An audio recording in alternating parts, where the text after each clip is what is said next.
घने जंगल के बीच वन विभाग का एक पुराना सा ऑफिस था। दिन में वहां सन्नाटा रहता, लेकिन रात होते ही जंगल की आवाजें उस इमारत को जिंदा कर देती। उसी ऑफिस में हर रात ड्यूटी करता था नाइट गार्ड कबीर। लोग कहते थे कि उस जंगल में कुछ अजीब है, लेकिन कबीर इन बातों पर कभी यकीन नहीं करता था। एक रात जब चांद बादलों के पीछे छिपा हुआ था, कबीर अपनी कुर्सी पर बैठा ऊँघ रहा था। तभी उसे बाहर पायल की धीमी सी आवाज सुनाई दी। उसने टॉर्च उठाई और बाहर झांका।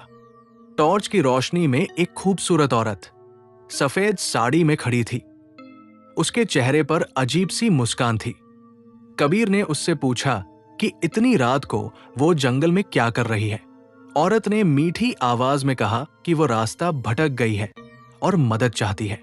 कबीर का मन दया से भर गया, लेकिन उसके दिल में एक अनजाना डर भी उठने लगा। जैसे ही वो औरत ऑफिस के अंदर आई, हवा अचानक ठंडी हो गई। दीवारों पर टंगी घड़ी रुक गई और बल्ब बार बार झपकने लगा। तभी कबीर ने देखा, उस औरत की आंखें लाल हो चुकी थी और उसका चेहरा धीरे धीरे डरावना बनता जा रहा था। अब वो खूबसूरत नहीं, बल्कि एक भयानक चुड़ैल थी। चुड़ैल ने भारी आवाज में कहा कि ये जंगल उसी का है और जो भी रात में यहां रुकता है वो कभी वापस नहीं जाता। कबीर डर से कांप उठा, लेकिन हिम्मत करके उसने भगवान का नाम लिया।